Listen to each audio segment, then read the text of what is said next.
ગુર્જરપતિ મૂળરાજદેવ ભાગ 1 લેખક ધૂમકેતુ પ્રકરણ 15 ભાટી રાણીને વિદાય। હવે પ્રશ્ન આ હતો, સામંત ચાવડાનું શું કરવું? એને કહેવરાવાથી એ માને તેમ ન હતો। એને બંધનમાં મૂકવા જતાં બહારની અનેક નવી ઉપાધિઓ અહીં આવવાની। રાણી પોતે જ બહારનાને નિમંત્રે એવી હતી। ભલું હોય તો ગ્રાહરીપુને ફૂલાણી જ આવે એટલે એને કેવળ રાજમહાલયમાં એક પૂતળાની જેમ રાખી મૂકવો, એ એક જ છેલ્લો ઉપાય હતો। પણ ભાટી રાણી મહત્વાકાંક્ષાથી ભરી હતી। એ આ વાત પણ માને નહીં। એ નવી નવી તરકીબો કર્યા જ કરે। એવી કોઈ તરકીબ રાજશાસનને ઊંધું વાળી દે, દગા ફટકાને નિમંત્રે અને અસાવધ રહે તો કુમાર મૂળરાજદેવ જ એમાં હોમાઈ જાય। એ વસ્તુ જેવી તેવી ભયંકર ન હતી। એટલે છેવટે આટલું નક્કી થતું હતું કે રાજપલટો લાવવો રહ્યો, પછી એમાં જે થાય તે, જેનું જે થાય તે। ભાટી રાણી પોતાની આશંકાથી અકળાઈ જઈને પોતાના પુત્રને બચાવી લેવા માટે ભાગી છૂટે એમ યોજના કરવાની હતી। રાણા જેહુલે માથે લીધું હતું, પણ એ કેમ થઈ શકે? રાણીને પોતાને ભાગવાનું અનિવાર્ય લાગે તો જ એ વાત થાય, નહીતર ન થાય। નહીતર તો રાણીને પણ બંધન આપવું પડે। આ ઘર્ષણમાં તો અણધાર્યો શિશુઘાત પણ થઈ જાય। મૂળરાજદેવ ઉપર અત્યંત ભયંકર ક્રૂરતાનો આરોપ આવે, પછી એના ઉપર કોઈનો પ્રેમ ન હોય, એ વાત રાજને લાંબો સમય સ્થિર ન થવા દે। રાણો જેહુલ એ વાતનો વિચાર કરતો બેઠો હતો। એણે ઘણી યોજનાઓ મનમાં વિચારી, પણ એકે એને કારગત લાગી નહીં। રાણીને બંધન આપી દેવું, એ વાત પણ મૂળરાજદેવ માથે જેવું તેવું કલંક ન લાવે। રાજા થતાં પહેલાં જ એક ક્રૂર માણસ તરીકે પ્રજામાં વગોવાઈ જાય। મૂળરાજદેવ પોતે પણ એ ન ઈચ્છે, માધવ મંત્રીને પણ એ ન ગમે, ઉયા ભટ્ટ પણ એ પસંદ ન કરે। ત્યારે કરવું શું? રાણો જેહુલ વિચાર કરી રહ્યો હતો। એટલામાં અચાનક જ દ્વારપાલે કહ્યું, પ્રભુ, રાજકુમારી માધવી આવેલ છે। રાજકુમારી માધવી અત્યારે? રાણાને નવાઈ લાગી। એણે રાજકુમારીની તેજસ્વીતા જોઈ હતી। એનો અહીં રાજકુમાર સાથે સહેજ પરિચય થયો તેમાં એને અહીંનું આકર્ષણ જાગ્યું હતું। એ પણ એણે જોયું હતું। એની સોમનાથ ભક્તિ તો અદ્વિતીય હતી। એ રીતે પોતે અહીં કંઈક પણ ઉપયોગી થઈ શકે। ગ્રાહરીપુ ફૂલાણી યુદ્ધમાં એમ એ મનમાં ઈચ્છી રહી હોય તો પણ નવાઈ નહીં, એવી એની તેજસ્વીતા હતી। રાણાને લાગ્યું કે એટલા માટે જે અત્યારે આવેલ હોવી જોઈએ। એણે દ્વારપાલને આજ્ઞા આપી। થોડી વારમાં રાજકુમારી માધવી ત્યાં આવી। રાણો જોઈ રહ્યો, ચાહનકુમારીની તેજસ્વીતા ખરેખર અનોખા પ્રકારની હતી। એ જાણે આ ભૂમિ માટે હતી, એ પોતે પણ કદાચ એમ માનતી હોવી જોઈએ। રાણાને લાગ્યું એટલા માટે પણ એ આવી હોય। માધવી ત્યાં આવી, શાંત બેઠી। જેહુલે તેની સામે જોયું। કેમ, બોલો રાજકુમારી, કંઈ મારો અત્યારે ખપ પડ્યો? ખપ તો શું, પણ મને થયું મારા દિલમાં એક વાત ઘોળાય છે તે તમને કહેતી જાઉં। સમય થોડો છે એટલે અત્યારે આવી। શી વાત છે રાજકુમારી? રાણાજી, અહીં તમે રાજપલટાની વાત લાવ્યા છો। એ રાજપલટો ઝપાટાબંધ થાય તો જ તમે ગ્રાહરીપુને વશ કરી શકો તેમ છો, એ તો તમે જાણો છો। આપણે એમ જ કરવાનું છે। ગ્રાહરીપુ વશ ન થાય તો સોમનાથ ભગવાનનું મહાત્મ્ય પણ ભારતભરમાં ન રહે એમ મને લાગ્યું ને હું અહીં દોડી આવી છું। મારું અહીં આવવું હવે મારે સાર્થક કરવાનું છે। રાજપલટામાં તો શુંનું શું થાય, કેવા કેવા ઘાત થઈ જાય, એ કંઈ કહેવાય નહીં। રાણી ભાટી અને શિશુ પણ કોઈને હાથે અણાઈ જાય। સ્ત્રી હત્યા, બાલ હત્યા, રાજ હત્યા, વિશ્વાસઘાત એવું કરનાર રાજકુમાર ઉપર પ્રજાનો ભાવ કેવો રહેવાનો? પાયામાં હોય એ રાજપલટો હવે ટકવાનો? તમે આ વિચાર કર્યો છે? કર્યો જ હશે ના? બાળકના ઘાતનું મહાભયંકર કલંક તમારા નવા રાજવંશના પાયામાં જ આવે, પછી એ રાજવંશનું ગૌરવ શું? રાજકુમારને સૌ મનમાં મહાઘાતકી લેખે। માટે રાણી ભાટી અહીપતને લઈને ભાગે એમ આપણે સૌએ કરવાનું છે, સાચું? હા, એ સાચું। તો એમાં હું તમને ઉપયોગી થઈ શકું, માટે હું અત્યારે તમારી પાસે આવી છું। લાખો ફૂલાણી કહેવાય છે કે મહારાજના પિતરાય ભાઈ ગંગામોહને સાચવી રહ્યો છે જેટલા માટે કે વહેલે મોડે પાટણ આવે। કદાચ રાણી ભાટી એને આમંત્રે પણ ખરી। રાણો રાજકુમારી માધવીની રાજનીતિની આવી વાત સાંભળતા મનમાં આનંદી ઉઠ્યો। એને થયું, ભગવાન સોમનાથે આ રાજકુમારીને મોકલી છે જેટલા માટે। અહીં કોઈએ ગંગામોહને જોયેલ છે? રાજકુમારીએ પૂછ્યું। ન, કોઈએ નહીં? ના, કોઈએ નહીં. ત્યારે એ ગંગામાં હું પોતે, હું જ રાણીને તે મધરાતે વિશ્વાસમાં લઉં. હા રાજકુમારી, આ વાત તો રાણીના મનમાં વિશ્વાસ જન્માવે એવી. એના દ્વેષી ડંખીલા સ્વભાવને એ ભારે રૂચી જાય એવી જે વાત છે, એટલા માટે મેં એ મૂકી છે. હું રાણીને તમારા રાજગઢના હુમલા વખતે લાખા ફુલાણી તરફ જવાની પ્રેરણા આપું. પણ તમે તો રાજકુમારી માધવી છું એમ ના? ના, હું રાજકુમારી નથી. હું ગંગામાં મહારાજનો પિતરાઈ ભાઈ છું. પિતરાઈના વેર જાણીતા છે, એટલે મૂલરાજ દેવનું નિકંદન કાઢવા હું મથું છું. ને એમાં રાણીને પણ રસ જાગે. મેં તમને પૂછ્યું, અહીં કોઈ ગંગામાને ઓળખે છે? એ એટલા માટે જ. કોઈ ઓળખતું ન હોય તો હું ગંગામાનો વેશ પરિધાન કરી લઉં. મેં વાળ તો રાખ્યા હોય, કોઈ પ્રતિજ્ઞા પૂરી કરવા પાટણમાં સ્થાન મળે, પિતાનું મહત્વનું સ્થાન હતું એવું સ્થાન મળે તો જ ઉતરાવવા એવી દ્રષ્ટિએ. રાણો જેહુલ માધવીની વાત સાંભળતા આનંદી ઉઠ્યો. એણે તરત વીર ચાપોદકટને બોલાવ્યો. ચાપોદકટને પણ એ યોજના ગમી ગઈ. રાણી ભાગે તે વસ્તુ સ્થિતિ જ વધારે સારી હતી. વીર ચાપોદકટ ઉપર રાજદરબારના તમામ દ્વારપાલો અને રાજદરબારની અંદરના સૈન્યને પોતાનું કરી લેવાની જવાબદારી પણ હતી. એટલે બીજા દિવસથી જ એણે ઉદ્યોગ આરંભી દીધો. મધરાત થઈને જળ જંપ્યા એટલે રાજદરબાર પાસે આંટા મારવા માંડ્યો. એની સાથે રાજકુમાર મૂળરાજ દેવ હતો. એક જણને નોખા મળીને મૂળ વાત કરવાની હતી. બધાને ભેગા કરવા જતા વાત વેડફાઈ જવાનો ભય હતો. રાજગઢનું પૂર્વ દ્વાર સૌથી મજબૂત મનાતું હતું. એ દ્વાર પાસે આવનારના ભૂક્કા ઉડી જાય એવા નેરા લોહ કિલકો એ દ્વારમાં ખીચોખીચ ભર્યા હતા. કોઈ ગજરાજનો ભાર નહીં કે એ દ્વાર ભાંગી શકે, કોઈ સૈનિકનો ભાર નહીં કે ત્યાં ઉપર ચડી શકે. ચાપોદકટ આ જાણતો હતો. એ દ્વાર ઉપર ભાટી રાણી આવતા જતા બધાની તપાસ રખાવતી હતી. ત્યાં એનો વિશ્વાસુમાં વિશ્વાસુ સેવક અભય ચાવડો રહેતો હતો. પણ એ માત્ર સૈનિક, રાજગઢનો મુખ્ય સેનાનાયક રહ્યો હતો. જ્યારે ચાપોદકટ તો બધા સૈન્યનો સેનાપતિ બની ગયો હતો.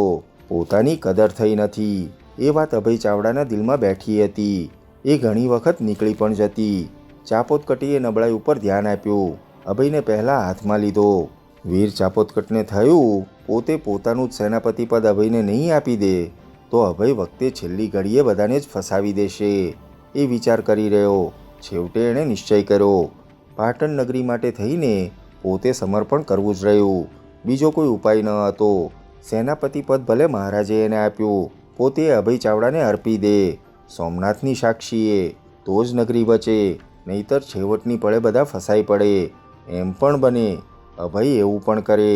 વીર ચાપોદકટે મનમાં દ્રઢ નિર્ણય લઈ લીધો. એણે વિચાર્યું, હું હવે શેષ જીવનમાં આ નગરીને મહાન બનાવનાર મહારાજ મૂળરાજ દેવનો અંગરક્ષક, બીજું કંઈ નહીં.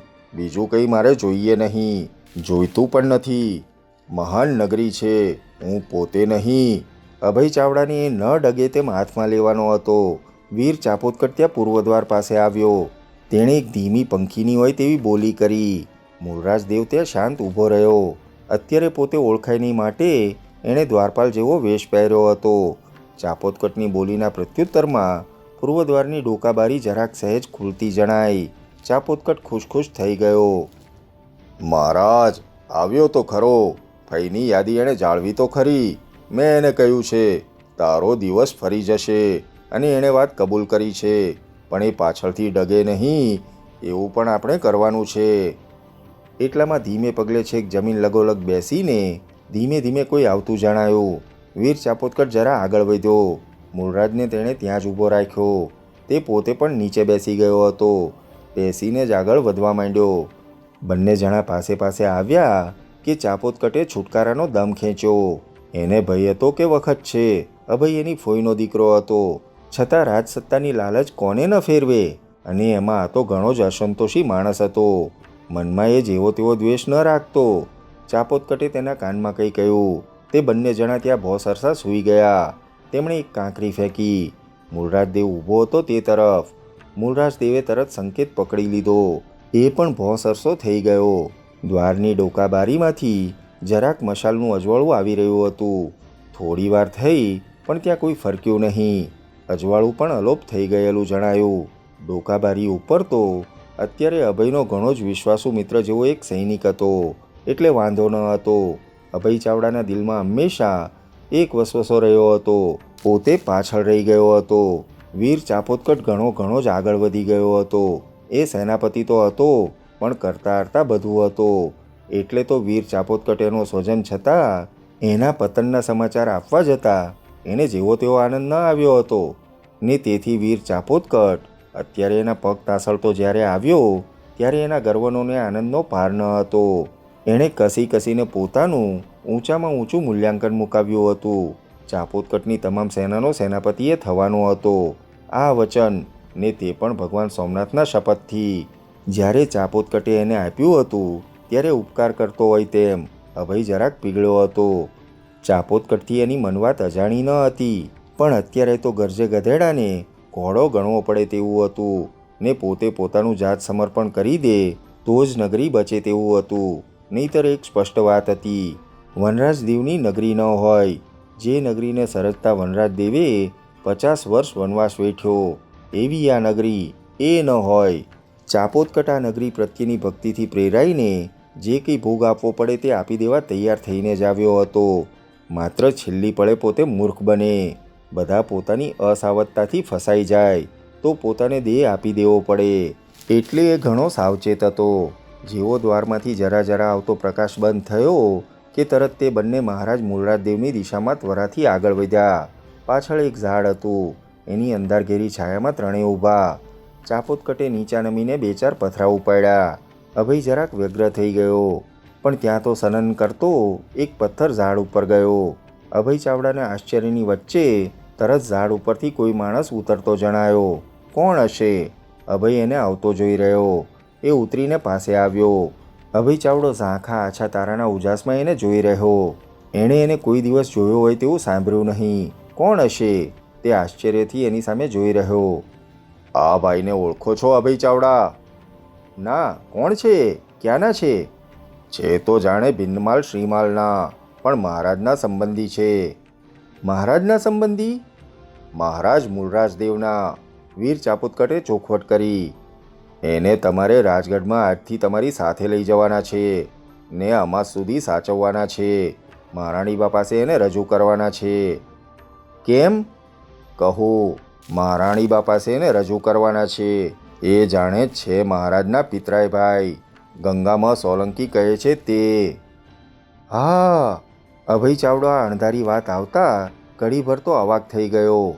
ગંગામહનું નામ એણે સાંભળ્યું હતું, જોયો કોઈ દિવસ ન હતો. આજે એણે જોયો, અને એને પહેલી નવાઈ તો આ લાગી. આવું કુમળું રાજવંશી રૂપ. હજી મૂછનો દોરો પણ એને ફૂટ્યો નથી. એ તરુણને વીર ચાપોદકટ પોતાને સોંપતો હતો રાજગઢમાં લઈ જવા. પણ ત્યાં જરાક જ ક્યાંક ફૂટ થઈ તો આ બિચારો રાજકુમાર મફતનો વચ્ચે રહેસાઈ જાય, એવી આ વાત હતી. એનું દિલ વાત સ્વીકારતા થરકી ગયું. ચાપોદકટે એ જોયું. તેણે અભય ચાવડાના ખભા ઉપર હાથ મૂક્યો. અભય ચાવડા, આજ દિવસ સુધી તમારા શૌર્યની જે કદર થઈ નથી તે આજે કરવાનો આ મોકો આવ્યો છે. મેં તમને આ કુમળા રાજકુમારને સોંપ્યો છે તે અમસ્તો નથી સોંપ્યો. એની સાથે ફરીને તમારે એક ચાપોદકટ સૈનિકને બદલો આપવાનો છે. ગંગામહ સોલંકી. ગંગામહને જાણે આગળથી આ વાતનો સંકેત મળ્યો હોય તેમ તે આગળ આવ્યો. તેણે ત્યાં એક કપડું પાથર્યું. વાત શી છે તે અભય ચાવડો સમજી શક્યો નહીં. એટલામાં તો પેલા કપડામાં ગંગામહે સુવર્ણનો ઢગલો કર્યો. એક સૈનિક અભય ચાવડા, એક ચાપોદકટ સૈનિકને ન્યાય આપવાનો છે. વીર ચાપોદકટ બોલ્યો. મહારાજ મૂળરાજદેવે તરત એક કળશ ત્યાં સામે ધર્યો. અચાનક જ વીર ચાપોદકટે તેમાંથી હાથમાં જળ લીધું. મહારાજ મૂળરાજ કંઈ સમજે કે બોલે તે પહેલાં તો ચાપોદકટે અભય ચાવડાના હાથમાં જળ આપ્યું. અને અભય ચાવડા, સાંભળો. હું શપથ લઉં છું કે તમે મારા ભાઈ છો. હું તો મારી જાતને આ નગરીનો ભક્ત માનું છું. મહારાજ મૂળરાજદેવ આ નગરીને મહાન બનાવે તેમ છે, ભારત વિખ્યાત. હું મારી જાત મહારાજને સોંપી ચૂક્યો છું. સોમનાથ ભગવાનના આ પવિત્ર જળ સમક્ષ હું તમને આજથી ચાપોદકટ સેનાના સેનાપતિનું પદ અર્પું છું. મહારાજે મને એ આપ્યું હતું, પણ હું હવે સેનાપતિ નહીં, સેનાપતિ તમે. ને મહારાજ તમને એક ગ્રામ આપે છે તમારું ગૌરવ સ્થાપવા. એનું તામ્રપત્ર પણ આ રહ્યું, લ્યો. મૂળરાજદેવ તો ચાપોદકટની આ વાત સાંભળતા ઘડીભર અવાક જ થઈ ગયો. અભય ચાવડાને 1 ગ્રામ તામ્રપત્ર આપવાની વાત થઈ હતી, પણ પોતાનું સેનાપતિ પદ વીર ચાપોદકટે એને આપી દીધું, અને તે પણ ભગવાન સોમનાથના જળ શપથથી. એનું એ સમર્પણ મહારાજને પણ સ્પર્શી ગયું. ચાપોદકટે રાજગઢ તરત કબજે આવી જાય, લેશ પણ સંઘર્ષ ન થાય, નગરીને જરાક પણ ઠડકો ન વાગે, માટે પોતાને મળેલી મહત્તા આને આપી દીધી હતી. પોતે પાછો સાદો સૈનિક બની જતો હતો, અને અત્યારે હવે એ વાતની ચર્ચા પણ થાય તેમ ન હતી. એમાં શંકા કુશંકા જન્મે. મહારાજ મૂળરાજદેવ ચાપોદકટ સામે જોઈ રહ્યા. ચાપોદકટ, તેણે અર્થભર્યું એક જ વેણ કહ્યું. વીર ચાપોદકટ, મહારાજ, મેં બહુ વિચાર કર્યો છે. અત્યાર સુધી હું એ જ વિચાર કરતો હતો. હું તો તમારો અંગરક્ષક રહું, એમાં મને હવે મારું ગૌરવ લાગે છે. હું આજથી જ મારી જાતે જ મહારાજનો અંગરક્ષક બનું છું. મહારાજ મને સ્વીકારે એટલી મારી વિજ્ઞપ્તિ છે. અભય ચાવડા, અરે ભૂલ્યો, અભય સેનાપતિ, હવે જવાબદારી તમારી. તમારે બધાને તૈયાર કરવાના, દરેકે દરેકને. અમે અમાસની મધરાતે આ પૂર્વદ્વાર ઉપર જ આવીશું. રૂપો ભટ્ટી પણ એ વખતે અમારા બંધનમાંથી નાસી છૂટશે, સમજ્યા? નાસી છૂટશે એટલે કે અમે જેને નાસવાની તક આપી હશે એ અમારી વાત જાણીને ભાગ્યો હશે, એટલે મહારાણીને ત્વરાથી નાસવાની એ જ સલાહ આપશે, અને નહીતર સર્વનાશ વહોરી લેવાનો છે એ ભય બતાવશે. પણ મહારાજની કંઈ ભાગે? અભય બોલ્યો.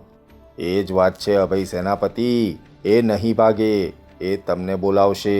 એ વખતે તો તમે નમીને જાણે સૈન્ય તૈયાર કરવા જશો, રક્ષણ ભાર જાણે માથે લઈ લેશો, પણ થોડી વારમાં જ પૂર્વદ્વાર ખુલી જશે. તમે દોડતા રાણીને કહેશો, સૈન્ય ફરી ગયું છે મહારાણી બા, આપણે ભાગો, હવે ભાગો. એ વખતે આ ગંગામાં તમને ભાગવામાં સાથ આપશે. એની ઘડિયા જોજન સાંઢણી રાજગઢની બહાર ઊભી હશે, ને તમે મહારાજ્ઞીને રવાના કરી દેજો. છેક છેલ્લી પળે તમે પણ એક તરફ નમન કરીને ઊભા રહી ગયા હશો. ભાગવાનું એને છે, તમારે નહીં. ગંગામાં સોલંકી પોતાની વાત સંભાળી લેશે. અભય ચાવડો ચાપોદકટની વાત સાંભળતા છક થઈ ગયો. આખી યોજનાની કડીએ કડી એણે જોડી આપી હતી. ગંગામાં પણ એ સાંભળતા આશ્ચર્યમાં પડી ગયો હતો. પણ મહારાજ મૂળરાજદેવ તો મનમાં વિચાર કરી રહ્યા હતા. આ ચાપોદકટે આ નગરીને સર્વનાશમાંથી ઉગારી લીધી છે, પોતાનું મહાનમાં મહાન પદ સમર્પણ કરીને. એ ચાપોદકટનું શી રીતે સાચું મૂલ્યાંકન કરી શકીશ?